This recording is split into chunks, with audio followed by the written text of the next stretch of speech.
Tulimatala.Samoa Entertainment TV mai pia ile amatanga o le fo i vai aso ai si mai pafonga. O le lona tolu aso talona Leilua le sami a ua toe maua leo. Whalavel na tupu mai sa pulu sa le longa i savai. Ina ua whalau tele mai le pulenga le mtanga aluenga o leo. O le astona ina whato ama waia le au maulu whapitoa leo le tino maliu seli e lusu tolu tausanga o sa pulu sa le longa. O le tamale ana le toe foia ne lava i le strofi. O le vai aso tolu waipe o le liptia leo. O le li ilea na alue whangota. Pei tai le o tu ua ai le whaawau pea o suenga, a leo le mafu anga tonu o lona maliu.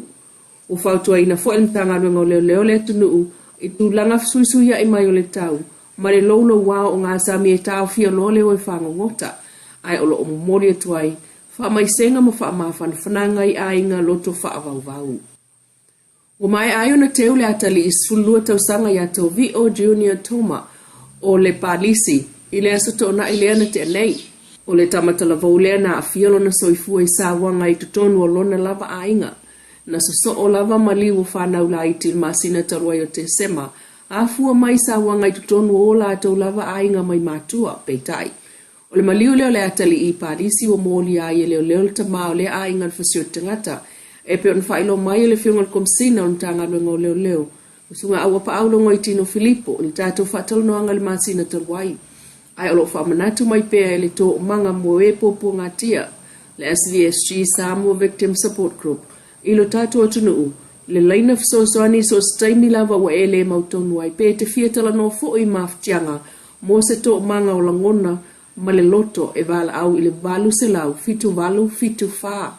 Sauno ai le prestene o le tō manga, sili niulina jang, ina ua tātou fasilingia, o le saunga le mua whanau ma ainga malavo Samoa e maua mai le ngā nui whatasi ma le mafuta o ainga i le atua e maua i le file mu. Sau noa siliniu e ma e ulava fo i sa wanga na lato moli mawina i aso malolo o mo vai atu. Ai olo o mana umia lava le ngā nui whatasi pea e tau fia sa wanga ma lato wha maisi atua i fo i ma atua ma whatia o whanau o mali liu ona o sa wanga lava i tutonu o lato ainga. O tanu wa i New Zealand le au le manu Samoa taito fitu lo o taita ia le fionga le whaia onga le sunga amuli anga tele Brian Lima. Na wha atumuli a ilmlai wa le whaleolo i mātua o a inga ma wole manu Samoa taito fitu ananafi ua vave o na malanga le au e pe o na ta ua le tātou whatalo noanga ma le li whaia onga. Lewa taoni e tapenatu o Hamilton.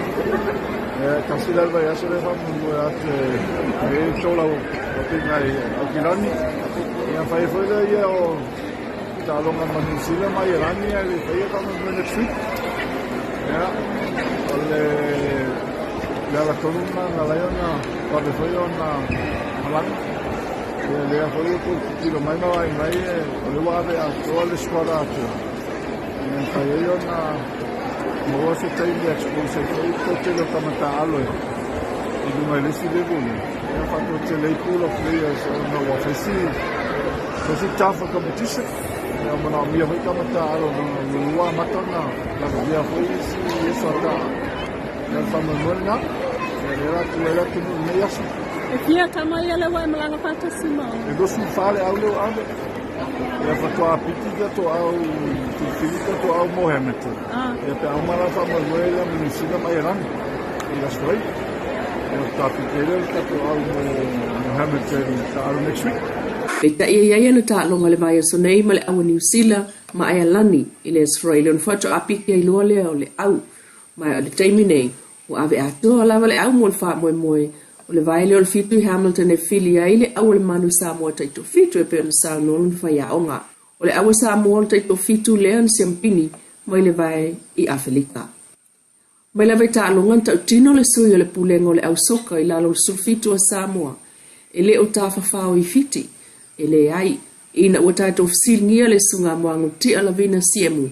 Na ia tala noa ai ta penanga le au soka filfili a Samoa. So far now, there's 12 local players, 11 from overseas. Some come out from New Zealand, some come from Australia. This is the under 17, so most of them are 16 and under. No one can be 17. So some of them, this would be their first time to play any international competition. And the tournament in Fiji, what This is the Oceania competition for 11 island nations, including New Zealand. The two top teams will represent OFC to the World Cup at the end of the year at Peru. So the top two teams will represent the Oceania. This is the Under-17 World Cup. Just want to emphasize to the boys, we are not going on vacation. We are going over there to bring the cup to Samoa. Follow the example of the Tour Samoa and the Rugby Sevens. 7 officials, including myself, and 23 players. But there are some parents traveling with us. These are the parents from New Zealand and Australia. E lusu tolu au ta alo lava ia, ai olo malanga whaatasiai ma le pulenga, manai mātua mai Australia ma New Zealand o atu fo ilato e lango ta alo ngā whanau. O le tauwanga lea whaabang māloa le Oceania Federation Competition po le OFC Fiti, e se fuluta si au whaabang māloa, o le ata alo ai sa ili aini au se lua, e suia le tato i tulangi ta alo ngā soka le lalulangi, o le vaenga i lalo sufitu, le whai e Peru il whai ungol tausanga nei. O ta penanga mamao au soka, na tala no aile sunga muangu tia, e le o e ta whawhau, o lo oe au maile ipu i Samoa. Ile o se wha taita inga le leitele mo nei whanau, le manu malo mai le manu Samoa taito fitu, ma le toa Samoa. O le Fiji Airways an nafi le fiafi, lena malanga aile tu so le tolu sfulu le auta alusoka a Samoa, mo ona langolango, mo le na fui wha moe mo le OFC Fiti.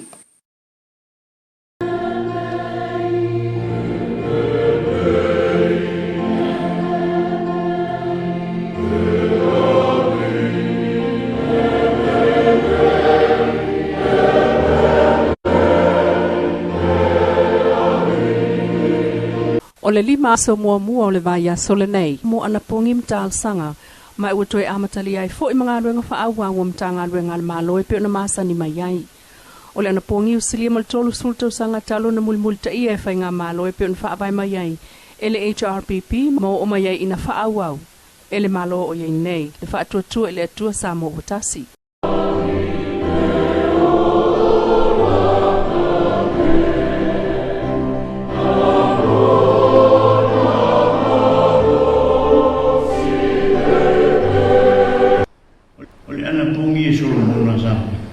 Na puno ai ma talo ina tu e o mai le loto mtala e tu e mai le tali ina tu vi ka mai me mai ke e feme para kiki na ai vai le ona fo ia tu mai si la fo ia tu ia e le poto matala ma le loto matala lau fua ia tua hui ati oe, le mamanu, mali te mawai, te leo tani o pongi. O runga na tani le tua ia se o mona i lana ana pongi mana tataro ia te ia.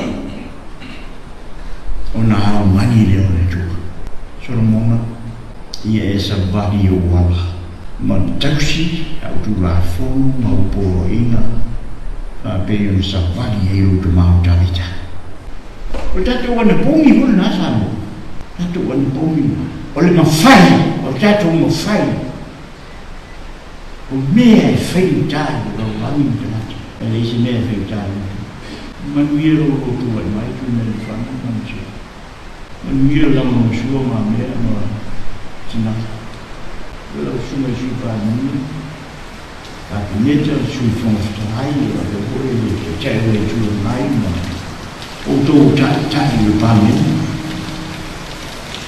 Ia o tō tūra. Sa vani au le. Sa. Tau la mua e se au o le.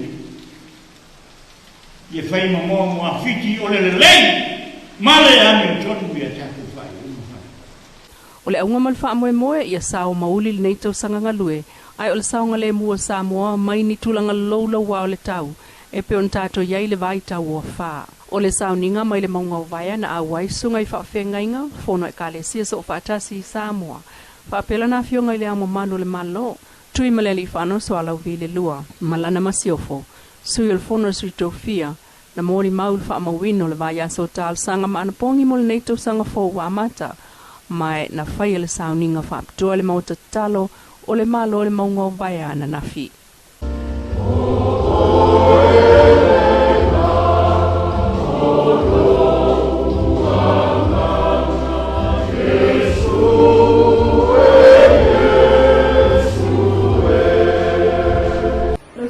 mai Sene TV mai pia mas pa o kuko ngona Samoa. Ia sa tai au le loko le tua ai pa so i foi.